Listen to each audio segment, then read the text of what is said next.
Hi ವೀಕ್ಷಕರೇ, ನೋಡಿ, ಗೃಹಲಕ್ಷ್ಮಿ ಯೋಜನೆಯ ಪ್ರತಿಯೊಂದು ಫಲಾನುಭವಿಗಳಿಗೆ ಸರ್ಕಾರದಿಂದ ಕೊನೆಗೂ 3 ತಿಂಗಳ 6,000 ಹಣ ಬಂದಿದೆ. ನಿಮ್ಮ ಬ್ಯಾಂಕ್ ಖಾತೆಗೂ ಕೂಡ ಬಾಕಿ ಇದ್ದಂಥ ಜುಲೈ, ಜೂನ್ ಮತ್ತು ಮೇ ತಿಂಗಳ ಒಟ್ಟು 6,000 ಹಣನ ಹಣಕಾಸು ಇಲಾಖೆಯಿಂದ ಫಲಾನುಭವಿಗಳಿಗೆ ಜಮಾ ಮಾಡ್ತಾ ಇದ್ದೀವಿ ಅಂತ ಭರ್ಜರಿ ಗುಡ್ಡಿಸ್ನ ಕೊಟ್ಟಿದ್ದು, ಗೃಹಲಕ್ಷ್ಮಿಯಲ್ಲಿ ಬಂದಿರುವ ಹೊಸ ನಿಯಮಗಳ ಪ್ರಕಾರ ಮತ್ತು ಹೊಸ ಬದಲಾವಣೆಯ ಪ್ರಕಾರ ಸುಮಾರು 7ರಿಂದ 8 ಲಕ್ಷಕ್ಕಿಂತ ಅಧಿಕ ಮಹಿಳೆಯರಿಗೆ ಇನ್ನು ಮುಂದೆ ಗೃಹಲಕ್ಷ್ಮಿ ಹಣ ಕ್ಯಾನ್ಸಲ್ ಆಗ್ತಾ ಇದೆ. ನಿಮ್ಮ ಬ್ಯಾಂಕ್ ಖಾತೆಗೂ ಕೂಡ ಕ್ಯಾನ್ಸಲ್ ಆಗುವ ಸಾಧ್ಯತೆ ಇದೆ. ಹಾಗಾದರೆ ಏನೆಲ್ಲ ಬದಲಾವಣೆಗಳು, ನಿಯಮಗಳು ಬಂದಿದೆ ಅಂತ ನಾನು ನಿಮಗೆ ತಿಳಿಸ್ಕೊಡ್ತೀನಿ. ಅದೇ ರೀತಿ ಸರ್ಕಾರದಿಂದ ಕರ್ನಾಟಕದ 24 ಜಿಲ್ಲೆಗಳನ್ನು ಆಯ್ಕೆ ಮಾಡಿ ಇಂದು ಗುರುವಾರದಿಂದ ಈ 3 ತಿಂಗಳ 6,000 ಹಣನ ಜಮಾ ಮಾಡ್ತಾ ಇದ್ದು, ಯಾರಿಗೆಲ್ಲ ಹಣ ಬರ್ತಾ ಇದೆ ಮತ್ತು ಯಾವ ಜಿಲ್ಲೆಯ ಫಲಾನುಭವಿಗಳಿಗೆ ಹಣ ಕ್ಯಾನ್ಸಲ್ ಆಗಿದ್ದು, ಯಾವ ಕಾರಣಕ್ಕೆ ಕ್ಯಾನ್ಸಲ್ ಆಗಿದೆ ಅಂತ ನಾನು ನಿಮಗೆ ಈ ಒಂದು ವಿಡಿಯೋದಲ್ಲಿ ಸಂಪೂರ್ಣವಾಗಿ ತಿಳಿಸ್ಕೊಡ್ತೀನಿ.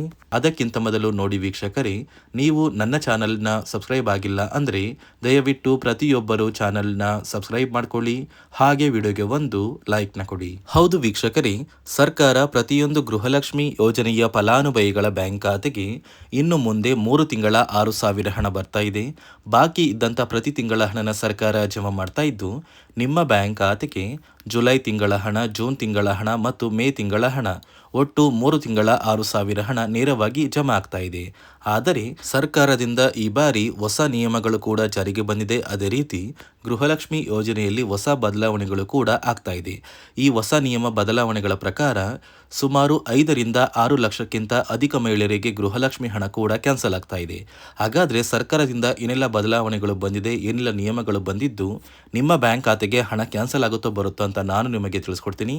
ಅದಕ್ಕಿಂತ ಮೊದಲು ನೋಡಿ ವೀಕ್ಷಕರೇ, ನಿಮ್ಮ ಬ್ಯಾಂಕ್ ಖಾತೆಗೆ ಸರ್ಕಾರ 3 ತಿಂಗಳ 6,000 ಹಣ ಏನು ಜಮಾ ಮಾಡ್ತಾ ಇದೆ, ಆ ಒಂದು ಹಣನ ಆಗಸ್ಟ್ 6 ಅಂದರೆ ಗುರುವಾರದಿಂದ ಕರ್ನಾಟಕದ 24 ಜಿಲ್ಲೆಗಳ ಪ್ರತಿ ಫಲಾನುಭವಿಗಳಿಗೆ ಜಮಾ ಮಾಡ್ತಾ ಇದ್ದು, ಆ ಒಂದು ಜಿಲ್ಲೆಗಳ ಹೆಸರು ಬಾಗಲಕೋಟೆ, ಬೆಂಗಳೂರು ನಗರ, ಬೆಂಗಳೂರು ಗ್ರಾಮಾಂತರ, ಬೆಳಗಾವಿ, ಬಳ್ಳಾರಿ, ಬೀದರ್, ವಿಜಯನಗರ, ಚಾಮರಾಜನಗರ, ಚಿಕ್ಕಬಳ್ಳಾಪುರ, ಚಿಕ್ಕಮಗಳೂರು, ಚಿತ್ರದುರ್ಗ, ದಕ್ಷಿಣ ಕನ್ನಡ, ದಾವಣಗೆರೆ, ಧಾರವಾಡ, ಗದಗ, ಕಲಬುರಗಿ, ಹಾಸನ, ಹಾವೇರಿ, ಕೊಡಗು, ಕೋಲಾರ, ಕೊಪ್ಪಳ, ಮಂಡ್ಯ, ಮೈಸೂರು, ಉಡುಪಿ, ರಾಯಚೂರು, ರಾಮನಗರ, ಶಿವಮೊಗ್ಗ, ತುಮಕೂರು, ಉತ್ತರ ಕನ್ನಡ ಮತ್ತು ಯಾದಗಿರಿ.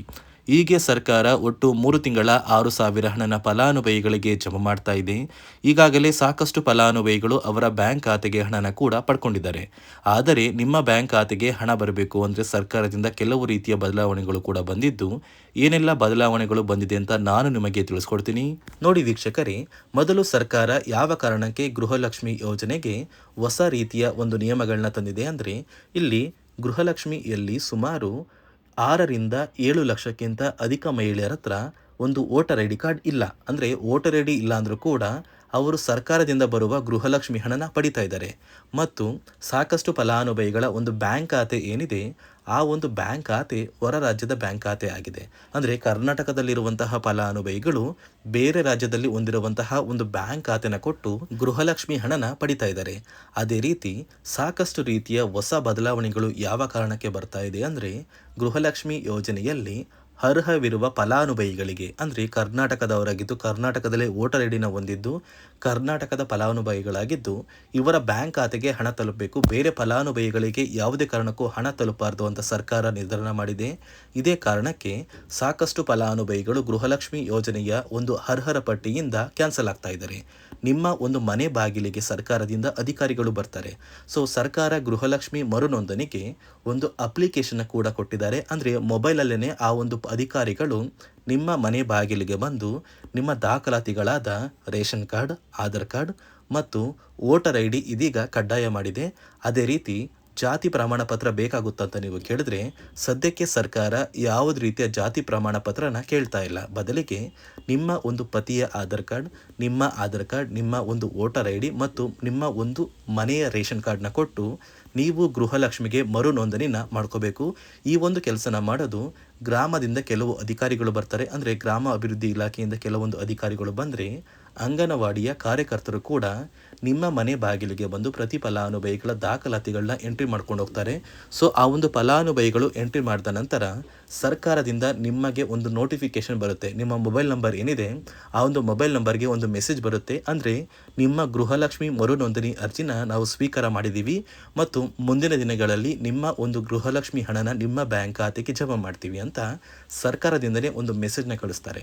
ಆದರೆ ನೀವು ನಿಮ್ಮ ಮೊಬೈಲ್ ನಂಬರ್ನ ಆಕ್ಟಿವ್ ಆಗಿರುವಂತಹ ಮೊಬೈಲ್ ನಂಬರ್ನ ಕೊಡಬೇಕು. ಯಾಕಂದರೆ ನಿಮ್ಮ ಬ್ಯಾಂಕ್ ಖಾತೆಗೆ ಲಿಂಕ್ ಆಗಿರುವಂತಹ ಮೊಬೈಲ್ ನಂಬರ್ ಬೇರೆ ಇರುತ್ತೆ ಮತ್ತು ನೀವು ಹೊಂದಿರುವಂತಹ ಒಂದು ಮೊಬೈಲ್ ನಂಬರ್ ಬೇರೆ ಇರುತ್ತೆ. ಇದೇ ಕಾರಣಕ್ಕೆ ಕರೆಕ್ಟ್ ಆಗಿರುವಂತಹ ಒಂದು ಮೊಬೈಲ್ ನಂಬರ್ನ ಕೊಟ್ಟರೆ ಆದಷ್ಟು ಬೇಗ ನೀವು ಮರು ಅರ್ಜಿನ ಹಾಕಿ ಗೃಹಲಕ್ಷ್ಮಿ ಹಣನ ಪಡ್ಕೋಬೋದು. ಅದೇ ರೀತಿ ನೀವು ಹೊಂದಿರುವ ಬ್ಯಾಂಕ್ ಖಾತೆ ಏನಿದೆ ಆ ಒಂದು ಬ್ಯಾಂಕ್ ಖಾತೆನ ನೀವು ಆ್ಯಕ್ಟಿವ್ ಆಗಿ ಇಟ್ಕೋಬೇಕು. ಅಂದರೆ ಯಾವುದೇ ರೀತಿಯ ಒಂದು ವಹಿವಾಟನ್ನು ನಡೆಸ್ತಾ ಇಲ್ಲ ಅಂದರೆ ನಿಮ್ಮ ಒಂದು ಬ್ಯಾಂಕ್ ಖಾತೆಗೆ ಗೃಹಲಕ್ಷ್ಮಿ ಹಣ ಖಂಡಿತವಾಗಿಯೂ ಬರೋದಿಲ್ಲ. ಅದೇ ರೀತಿ ನೋಡಿ ವೀಕ್ಷಕರೇ, ನಿಮ್ಮ ಮನೆಯ ಕುಟುಂಬರು ಅಂದರೆ ಗೃಹಲಕ್ಷ್ಮಿ ಯೋಜನೆಯ ಒಂದು ಸದಸ್ಯ ಏನಾರನ್ನು ಮರಣ ಹೊಂದಿದ್ದು ಅವರ ಬದಲಾಗಿ ನೀವು ಅಪ್ಲಿಕೇಶನ್ ಹಾಕ್ತೀವಿ ಅಂದರೆ ಅದು ಸಾಧ್ಯವಿಲ್ಲ. ಯಾಕಂದರೆ ನಿಮ್ಮ ಒಂದು ರೇಷನ್ ಕಾರ್ಡಲ್ಲಿ ಮನೆಯ ಯಜಮಾನಿ ಯಾರಿರ್ತಾರೆ ಅವರೇ ಮಾತ್ರ ಗೃಹಲಕ್ಷ್ಮಿ ಯೋಜನೆಗೆ ಅರ್ಹರಾಗಿರ್ತಾರೆ. ಒಂದು ವೇಳೆ ಮನೆಯ ಸದಸ್ಯರು ಯಜಮಾನಿಯಾಗಿದ್ದು ಅವರು ಮರಣ ಹೊಂದಿದ್ರೆ ನೀವು ಗೃಹಲಕ್ಷ್ಮಿ ಯೋಜನೆಗೆ ಅಪ್ಲಿಕೇಶನ್ ಹಾಕೋದಕ್ಕೆ ಆಗೋದಿಲ್ಲ. ಮೊದಲು ನಿಮ್ಮ ಮನೆಯಲ್ಲಿ ಇರುವಂತಹ ಒಂದು ಹೆಣ್ಣು ಮಗಳು ಅಂದರೆ ಮಹಿಳೆ, ನಿಮ್ಮ ಒಂದು ಪತ್ನಿ ಇರ್ಬೋದು ಅಥವಾ ನಿಮ್ಮ ಒಂದು ತಾಯಿ ಇರ್ಬೋದು, ಅವ್ರನ್ನ ಮನೆಯ ಯಜಮಾನಿ ನೀವು ಮಾಡಬೇಕಾಗುತ್ತೆ. ಸೊ ಮನೆಯ ಯಜಮಾನಿ ಮಾಡಿದ ನಂತರ ಮಾತ್ರ ನೀವು ಗೃಹಲಕ್ಷ್ಮಿಯ ಸೌಲಭ್ಯನ ಪಡ್ಕೋಬೋದು. ಒಂದು ವೇಳೆ ನೀವು ಗೃಹಲಕ್ಷ್ಮಿಗೆ ಹೊಸದಾಗಿ ಅರ್ಜಿ ಹಾಕಬೇಕು ಅಂದರೆ ಇದೀಗ ಸರ್ಕಾರ ಅದಕ್ಕೂ ಕೂಡ ಕರ್ನಾಟಕ ಒನ್, ಗ್ರಾಮ ಒನ್ ಅಥವಾ ಬೆಂಗಳೂರು ಒನ್ ಸೇವಾ ಕೇಂದ್ರದಲ್ಲಿ ಅವಕಾಶ ಮಾಡಿಕೊಟ್ಟಿದೆ. ಆದರೆ ಮೊದಲ ಥರ ಇವಾಗ ನೀವು ಅರ್ಜಿನ ಹಾಕೋದಕ್ಕೆ ಆಗೋದಿಲ್ಲ. ಬದಲಿಗೆ ನಿಮ್ಮ ರೇಷನ್ ಕಾರ್ಡ್ನ ತೊಗೊಂಡೋಗ್ಬೇಕು, ನಿಮ್ಮ ಆಧಾರ್ ಕಾರ್ಡ್ನ ತೊಗೊಂಡೋಗ್ಬೇಕು, ನಿಮ್ಮ ಒಂದು ಪತಿಯ ಆಧಾರ್ ಕಾರ್ಡ್ನ ಕೂಡ ತೊಗೊಂಡೋಗ್ಬೇಕಾಗುತ್ತೆ. ನಿಮ್ಮ ವೋಟರ್ ಐ ಡಿ ಕೂಡ ಕಡ್ಡಾಯವಾಗುತ್ತೆ.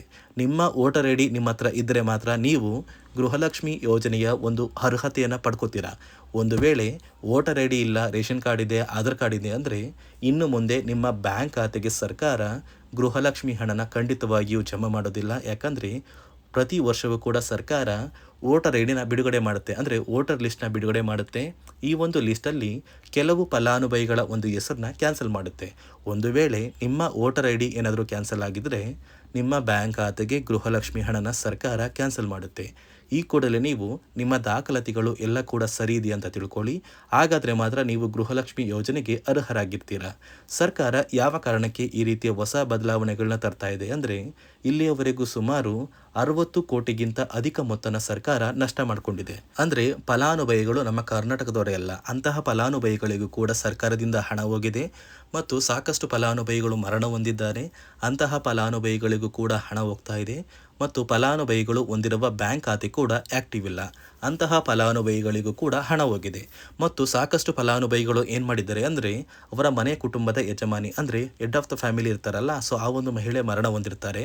ಸೊ ಏನೋ ಒಂದು ಕಾರಣದಿಂದ ಮರಣ ಹೊಂದಿದ್ದು ಅವರ ಬ್ಯಾಂಕ್ ಖಾತೆಗೆ ಬರುವ ಗೃಹಲಕ್ಷ್ಮಿ ಹಣನ ಒಂದು ATM ಮೂಲಕ ವಿತ್ಡ್ರಾ ಮಾಡಿದ್ದಾರೆ ಮತ್ತು ಫೋನ್ಪೇ ಮೂಲಕ ಟ್ರಾನ್ಸ್ಫರ್ ಮಾಡ್ಕೊಂಡಿದ್ದಾರೆ. ಇದೀಗ ಸರ್ಕಾರ ಈ ರೀತಿಯ ಒಂದು ಹೊಸ ಬದಲಾವಣೆಗಳನ್ನ ಜಾರಿಗೆ ತಂದರೆ ಯಾರಿಗೂ ಕೂಡ ಗೃಹಲಕ್ಷ್ಮಿ ಹಣ ಮೋಸ ಆಗೋದಿಲ್ಲ ಮತ್ತು ಪ್ರತಿ ಫಲಾನುಭವಿಗಳಿಗೆ ಹಣ ಬಂದೇ ಬರುತ್ತೆ ಅಂತ ಆದೇಶ ಕೊಟ್ಟಿದೆ.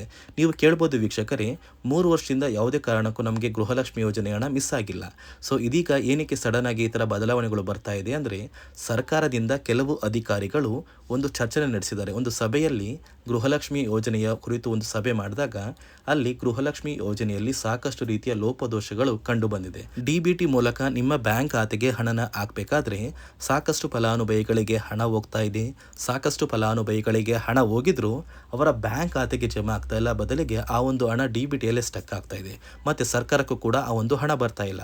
ಮತ್ತು ಸರ್ಕಾರ ಹಾಕಿರುವ ಹಣ ಇನ್ನೂ ಕೂಡ ಹಾಗೇ ಇದೆ. ಸಾಕಷ್ಟು ಫಲಾನುಭವಿಗಳು ಆ ಒಂದು ಹಣನ ಯೂಸ್ ಕೂಡ ಮಾಡ್ತಾ ಇಲ್ಲ, ಅಂದರೆ ಅದು ಬ್ಯಾಂಕ್ ಖಾತೆಯಲ್ಲಿ ಹಂಗೇನೆ ಇದೆ. ಇದೇ ಕಾರಣಕ್ಕೆ ಸರ್ಕಾರ ಈ ರೀತಿಯ ಹೊಸ ಬದಲಾವಣೆಗಳನ್ನ ತಂದಿದ್ದು ಯಾರೆಲ್ಲ ಫಲಾನುಭವಿಗಳು ಸರ್ಕಾರಕ್ಕೆ ತೆರಿಗೆನ ಕಟ್ತಾ ಇದ್ದೀರಾ, ಗೌರ್ನಮೆಂಟ್ ಜಾಬಲ್ಲಿದ್ದೀರಾ ಮತ್ತು ಇನ್ಕಮ್ ಟ್ಯಾಕ್ಸ್ನ ಪೇ ಮಾಡ್ತಾ ಇದ್ದೀರಾ, ಇಂತಹ ಫಲಾನುಭವಿಗಳ ಹೆಸರನ್ನ ಇನ್ನು ಮುಂದೆ ಸರ್ಕಾರ ಗೃಹಲಕ್ಷ್ಮಿ ಯೋಜನೆಯಿಂದ ಕ್ಯಾನ್ಸಲ್ ಮಾಡಿದೆ. ನಿಮ್ಮ ಒಂದು ರೇಷನ್ ಕಾರ್ಡ್ BPL ರೇಷನ್ ಕಾರ್ಡಿಂದ APL ಆಗಿದ್ರು ಕೂಡ ನೀವು ಗೃಹಲಕ್ಷ್ಮಿ ಯೋಜನೆಯನ್ನು ಪಡೆಯೋದಕ್ಕೆ ಅರ್ಹರಾಗಿರ್ತೀರಾ. ಈ ರೀತಿಯ ಹೊಸ ಬದಲಾವಣೆಗಳು ಗೃಹಲಕ್ಷ್ಮಿ ಯೋಜನೆಯಲ್ಲಿ ಕೂಡ ಬಂದಿದ್ದು ನಿಮ್ಮ ಸ್ನೇಹಿತರ ಬ್ಯಾಂಕ್ ಖಾತೆಗೂ ಹಣ ಬರುತ್ತೆ ಅಂತ ಈ ಒಂದು ವಿಡಿಯೋನ ನಿಮ್ಮ ಸ್ನೇಹಿತರಿಗೆ ಶೇರ್ ಮಾಡಿ.